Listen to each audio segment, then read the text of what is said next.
Gee, it gets up and moves. It doesn't hang about, that's for sure. 3.21 seconds, 42.57 metres. So yeah, that is a long stopping distance for a family SUV like this, so not very impressive. G'day, I'm Paul. Haval has just updated the H6. There is a big old battle at the moment in the hybrid SUV segment, and these guys really want to get right on in there. They've taken $2,000 out of the price of this. So the H6 starts off at around $36,000, but this here, being the top spec hybrid front wheel drive, is just under 44 drive away. So really good value for money. Today we're going to do a detailed review of this car. So if you do want to skip ahead to other parts of this review, you can use the time codes that are on the screen, or if you're on YouTube, you can scroll down and use the chapters below. So in terms of the design highlights, the grille has grown. Look at the size of this thing. This car's always actually looked pretty good to me on the outside. So, you know, whether you take it or leave it, I don't think it looks too bad. Down here, you've got full LED headlights with this LED strip down the bottom there as well. We'll zip around to the side. They've kind of removed a lot of the chrome highlights that were on the H6 recently and gone down the path of blacking it all out. You can see here with the wheels, it's got a piano black finish to it, 19-inch alloy wheel with this wheel arch guard there. Indicator built into the wing mirror with a 360 camera. Got a glass roof as well, privacy glass. Come around to the back with me. We've got full LED tail lights. You'll notice as well that they've split that tail light design so it doesn't sort of connect in at the top there anymore. GWM, HEV and H6 over there. So HEV, hybrid electric vehicle. This is available as a plug-in hybrid as well, and also a non-plug-in hybrid, but they have ditched the all-wheel drive petrol version, so you can only get all-wheel drive now in the hybrid setup. So let me know what you reckon. Pricing in the comment section below. It's taken a cutout. Do you think the styling has been improved? Let me know your thoughts. So we're inside the H6. We'll start off with the key. You've got lock, boot, unlock, panic, Haval on the back. So new key design. Very fancy. It's got a push button start and proximity entry as well. Look, I don't love the light color here because if you've got kids, they're going to destroy this pretty quickly, but this does feel like an upmarket and premium interior, especially for this price tag. One thing that is entirely bizarre to me though is this screen and the orientation. It's angled that way. Like, it feels like it's angled that way. I don't know if it actually is or not, but it feels like it's built for a left-hand drive market. It sort of doesn't really tilt the way you need it to tilt. So I don't know if that was a mistake or what the go is with that, but yeah, bit of a weird one. Outside of that though, touch points, nice there in the center and decent on the door as well. How soft are they though? We've got our durometer. We've tested the main surfaces in this cabin. If you do want to see how soft those surfaces are compared to other cars, there is a link in the description below. Build quality. It feels okay, all feels good. It's what door slam sounds like. Do you have a H6? What's it been like in terms of build quality and reliability? Let me know in the comment section below. Now, I thought I'd call out as well, because we've already tested this car and it's only really a minor update. I'm going to focus more on this and I'll quickly just dart through the other stuff just because it's based on the last car we already drove, and I'll just fill you in on the highlights there. So in terms of infotainment, you can see this monstrous new infotainment screen in the center replaces the older unit that was much slimmer and had a different entertainment system as well. So this basically brings with it all the latest functions that the GWM brand has available to it. It's really fast and easy to use. When we were in Shanghai for the motor show just recently, they actually walked through Coffee OS, as they call it, and some of the stuff they have coming for it. And you can see that they are dedicating a lot more time and effort into infotainment systems, where I felt like it used to be a bit of a second thought to the car.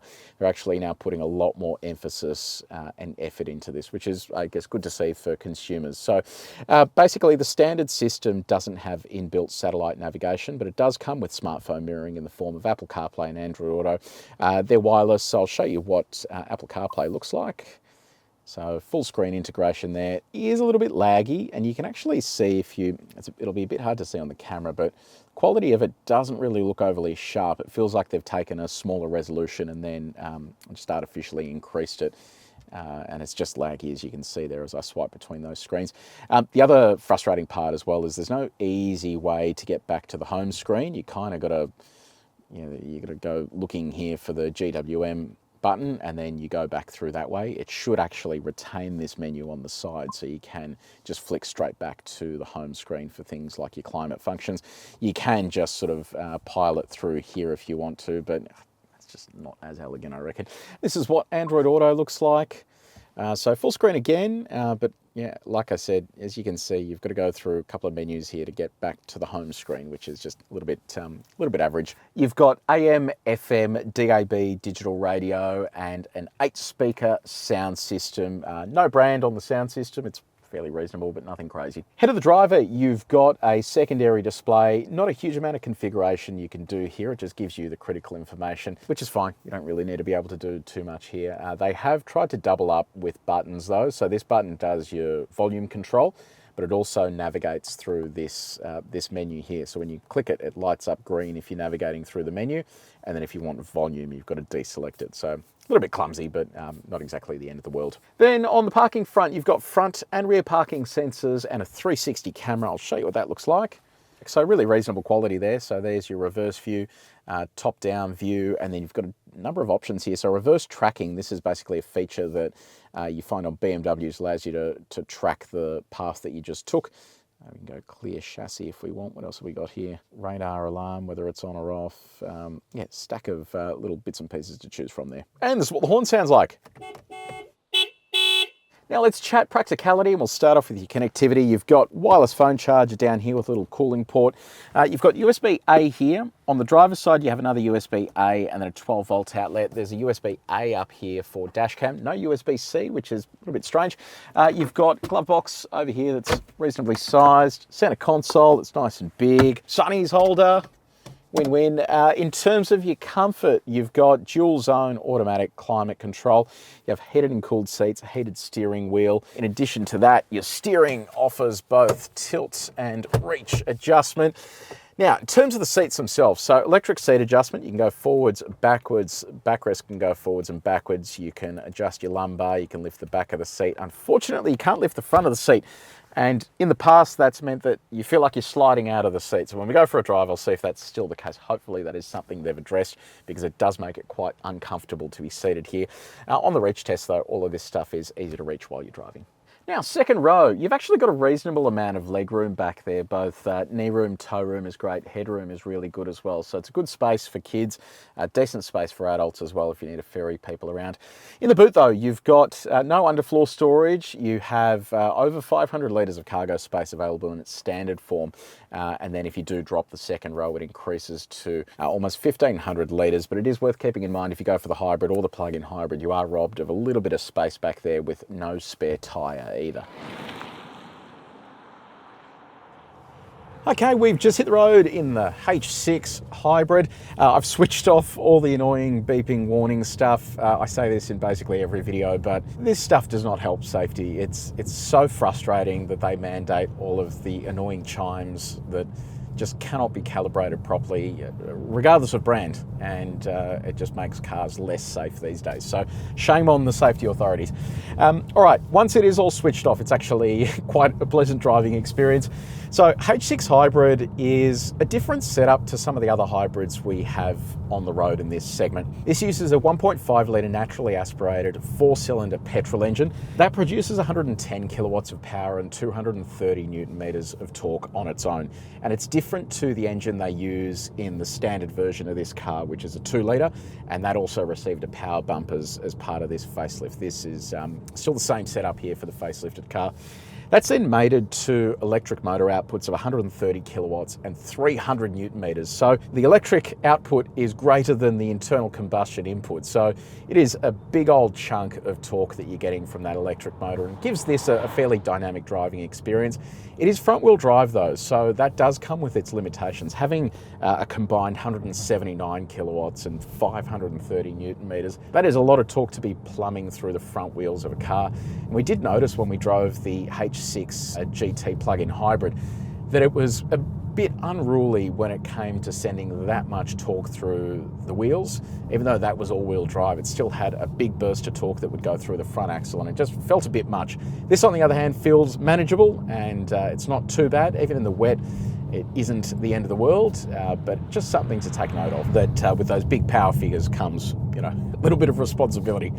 So how does it all feel behind the wheels? So if we give it a punch here, we'll just naturally and progressively gets up and moves, and it sort of just gets up and moves quite a lot. It just keeps going, so it doesn't feel like it runs out of energy anytime soon. It is mated to what they call a dedicated hybrid transmission. Now, a little bit complicated, but it's basically a two-step or two-speed transmission.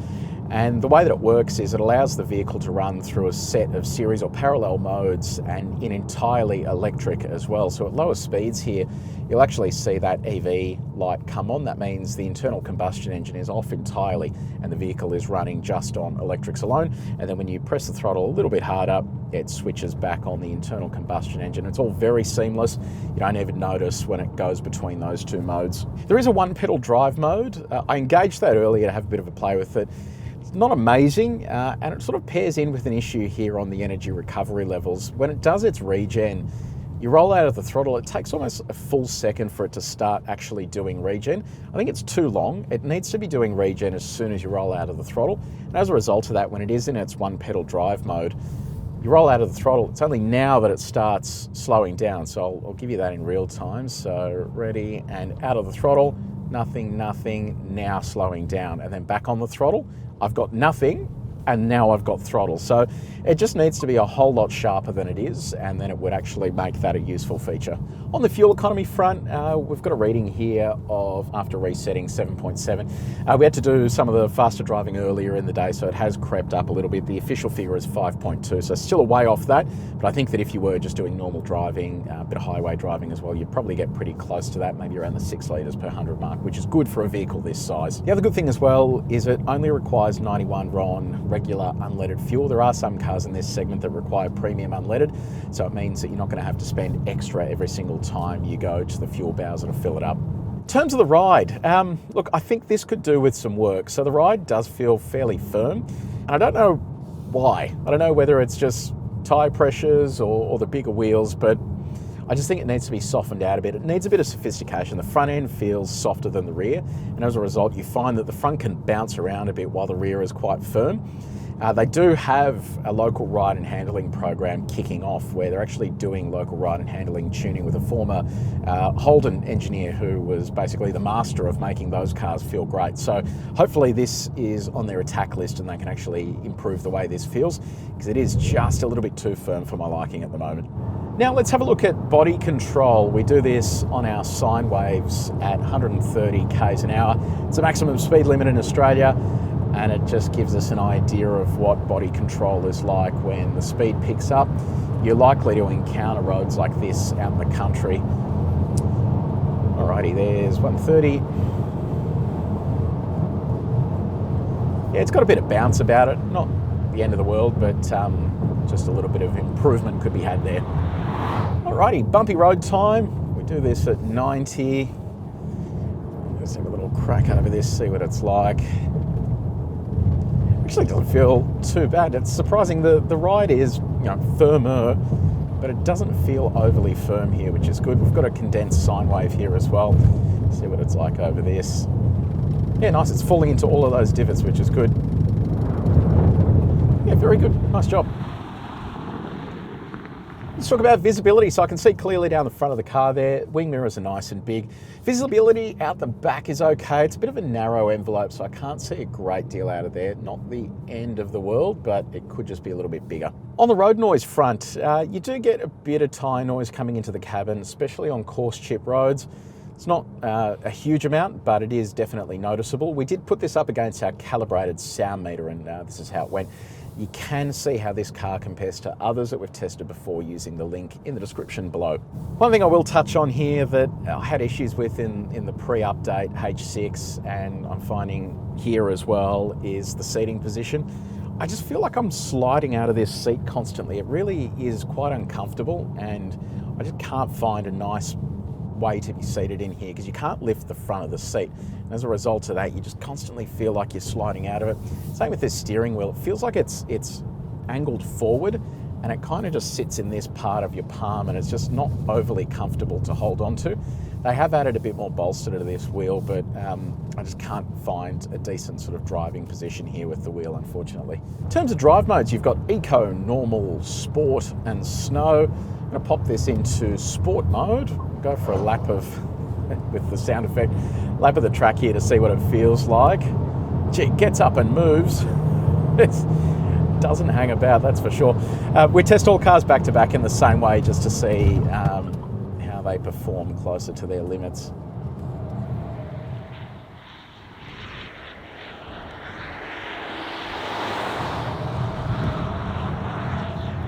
So it's doing the same sort of thing that we had in the H6 plug-in hybrid, where it just flares up those wheels with a bit too much torque. It just needs a little bit more sophistication there, but once it's moving, it is moving. You can feel that two-speed sort of switching between gears as it goes, and I just cannot stand this steering wheel. It's just so hard to hold on to when the speed picks up.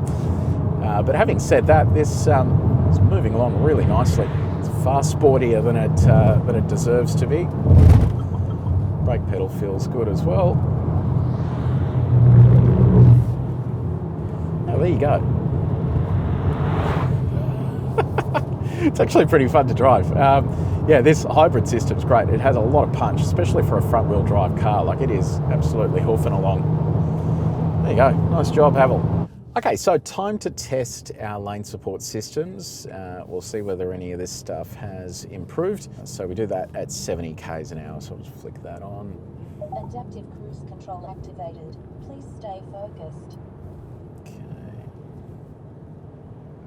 Okay, that is on. Wait for the steering wheel to go green. Intelligent cruise activated. Okay, there we go. All right, so doing a decent job here in the first lane. Jump over to the next lane.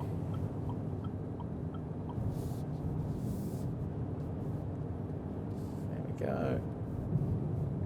Nice, doing a decent job here as well. So this appears to have been improved, because I remember last time this wasn't really all that impressive. So try the outermost lane, see if it has any luck up here. Okay. Waiting for that. All right, it's gone green. So it's gone down towards the line there, but brought itself back up. It is pretty close to that line. So it eventually fixes itself, but yeah, definitely a pass in the first two lanes and sort of a questionable pass there in the third lane. Okay, time to do a little bit of acceleration testing. We're going to go 0 all the way through to 120 so we can get our 80 to 120 time as well. This actually has launch control.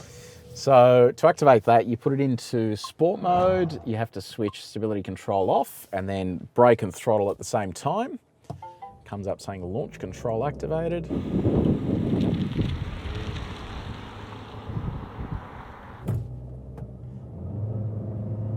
There you go, nice and strong off the line there. Just grabbed its second gear there. There's 100 and 120. Gee, that feels quick.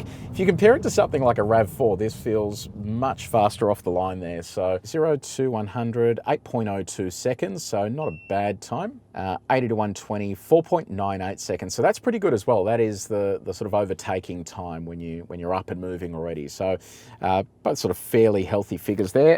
Go back and do a stop from 100. Let's see what the brake and tyre package is like.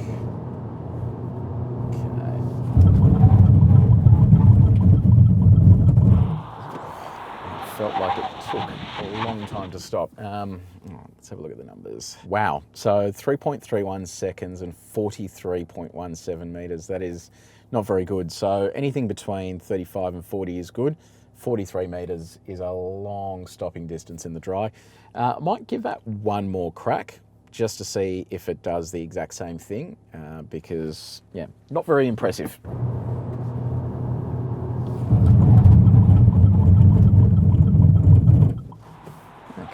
Felt marginally better. Let's just see what that looks like. Nope, not much better at all. So 3.21 seconds, 42.57 metres. So yeah, that is a long stopping distance for a family SUV like this, so not very impressive. Now, how quickly does it go in reverse? Let's find out.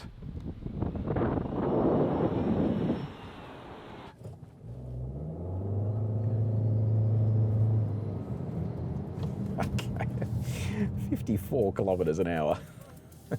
So, H6, what do we think? Look, the design update I think is good. Tech update is great as well. They have dropped the ball though on stuff like this seating position and the steering. I just think it's stuff that should be easy enough to fix that they need to get onto, because it kind of just ruins the rest of the package. The rest of the package is actually pretty decent. So if you are going to buy one of these, take one for a test drive first. Make sure you take it home, go for a bit of an extended drive as well, and make sure that you're comfortable with this seating position too. You might find it fine. I just find it really frustrating to deal with.